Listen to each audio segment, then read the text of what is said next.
We're sat here at the London Palladium, currently home to Sinatra, a musical about your father, where your father actually sings on screens. Now, I saw this show a few weeks back, and to be honest with you, everything other than the band to me was distracting because I knew your father wasn't there. The sound of this band is just tremendous. Does it matter how many people are in a band to make it sound that good? Absolutely, it matters. And in order to, they're not actually making the Sinatra music, they're paraphrasing it. They did it more because, remember, we are dealing with a stage production here. I found the live performance what made this program desirable. If we're just going to have these video projections of film or video recording that was made decades ago, that can become a documentary for television. But this is the live stage on probably the most famous theatrical address in London.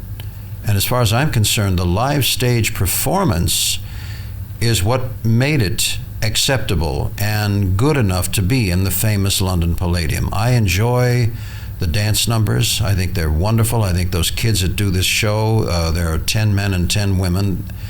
I think they are the best professionals I've seen in years, and this show takes no prisoners. I'm glad, personally, that I told the conductor the other night, I'm glad that I don't have to do this book 8 times a week because it is unforgiving.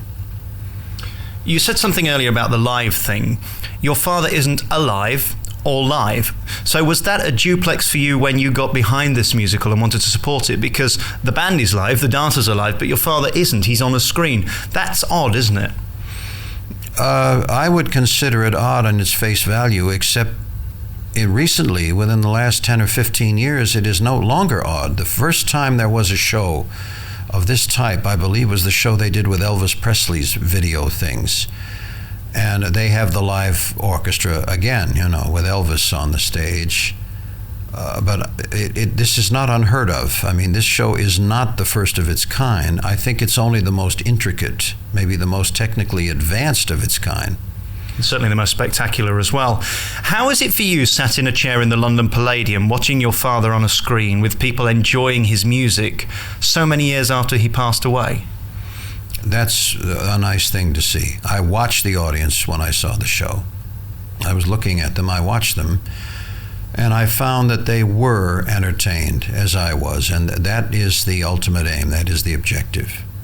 As a reviewer of theatre, I sat there and I found it a bit spooky. I very much enjoyed it and I thought it was great, but it was spooky to me watching a man who's no longer with us on a screen singing live to a band. How does that feel to you? I agree with you. It is somewhat spooky and it is odd, but in this day and age, the technology that we have at our fingertips in this digital age makes it possible. So why not take advantage of it? And I believe that you're going to see more shows like that coming up in the future. I mean, about different performers. So I gather you're 100% thrilled with this production? I'm thrilled with this production. I wouldn't say that I would want to see every show I ever see for the rest of my life like this. But as a recapitulation, as a tribute show, I think this one was done very tastefully. And I have to ask you, the band, the orchestra, are they up to it? They're more than up to it. The orchestra in this show, like I said, I'm glad I don't have to play this book 8 times a week because this book takes no prisoners.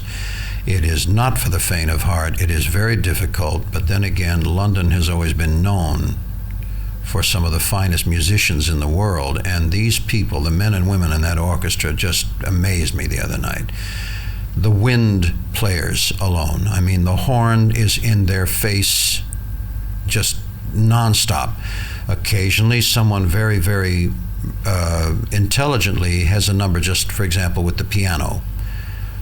But the music is very, very good. They had to cram a lot of excitement because, remember, again, we're dealing with the live performance here.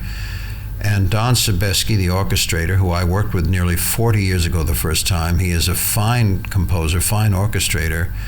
But these players in that orchestra earn their pay in this show. And as a matter of fact, this evening, I'm going to, at the intermission in the program, I'm going to go down and tell them how much I enjoyed their performance.